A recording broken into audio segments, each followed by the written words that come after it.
quand le rôle d'agent culturel est apparu au centre de service, on dirait que pour moi, ça a comme été naturel de me proposer. Puis je pense que ça vient de ma jeunesse parce que j'ai eu la chance d'avoir des parents qui m'ont fait vivre toutes sortes d'expériences culturelles quand j'étais plus jeune. J'ai des enseignants aussi qui m'ont fait vivre des sorties culturelles, des correspondances avec certaines écoles, des activités de génie en herbe. Avec mes parents, on allait voir des spectacles. J'étais beaucoup à l'affût de ce qui se passait dans l'actualité. Donc, je pense qu'eux ont été des passeurs pour moi. Puis là, j'ai eu le goût à mon tour d'être passeur culturel pour mes propres enfants, pour mes élèves, mais aussi pour mes collègues de travail parce que j'ai comme développé une curiosité pour tout ce qui est culturel. Donc, je me suis dit que ça serait une belle façon pour moi de redonner au suivant, finalement. Oui, tu as fait partie des privilégiés, puis on est conscient que c'est pas le cas de tous nos élèves. Moi, quand j'ai décidé de jouer ce rôle-là, je voulais être complémentaire à l'équipe école, là, aux initiatives qui se prenaient dans mon école. Puis, à l'époque, je trouvais que nous autres, au secondaire, on avait des programmes particuliers, mais c'était pas tous les élèves qui avaient des programmes particuliers. Je trouvais ça inconcevable que ceux qui n'étaient pas dans des PP aient moins d'expérience culturelle que les autres. Là, aujourd'hui, on a des PP pour tous.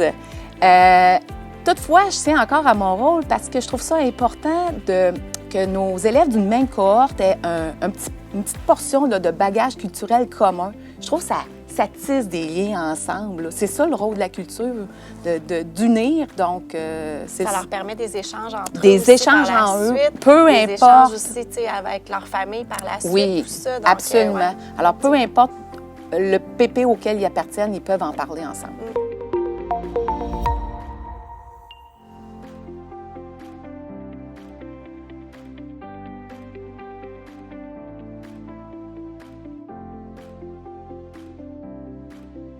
Moi, dans mon école, où on est plus que 1000 élèves, là, je planifie par niveau des sorties qui vont être diversifiées selon les domaines culturels.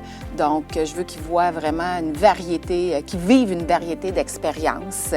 L'autre rôle que je trouve important, c'est d'être à l'écoute des besoins de l'équipe école. Peut-être d'aller faire des recherches de ressources culturelles pour eux. Puis, là, avec le temps, je me suis mis à rêver, à imaginer des projets interdisciplinaires. Donc, j'en propose parfois à mes collègues. Puis après ça, quand eux autres, ça suscite leur intérêt, bien, je vais à la recherche de financement. Je rédige des demandes de subventions. Oui, ça demande du temps, mais je trouve ça stimulant parce que je le sais que ça va multiplier les apprentissages des jeunes. Bien, on a deux réalités vraiment différentes. Toi, tu es dans une école secondaire, moi, je suis dans une école de primaire. On est 115 élèves environ, fait que c'est vraiment comme une petite famille. Puis moi, mon rôle d'agent culturel, mes collègues le savent, là, je l'adore.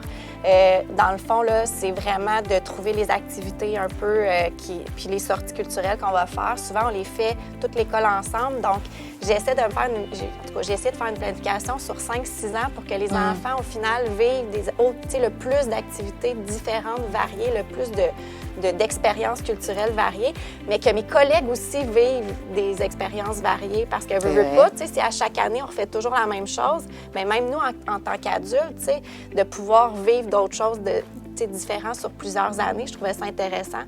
C'est sûr que moi aussi, je fais les demandes de financement, je remplis les formulaires, mais ce que je trouve super intéressant, c'est qu'avant chaque sortie, avant chaque visite, je fais prendre conscience à mes collègues l'importance de préparer tout ça. Ça, c'est un rôle qui est vraiment important aussi en tant qu'agent culturel, je trouve. Puis, moi aussi, des fois, qui ont des idées à me proposer, je leur dis toujours en début d'année, je dis là, si vous avez une idée de sortie d'activité, venez me voir, je suis ouverte à ça. Fait que, c'est pas juste à sens unique, là.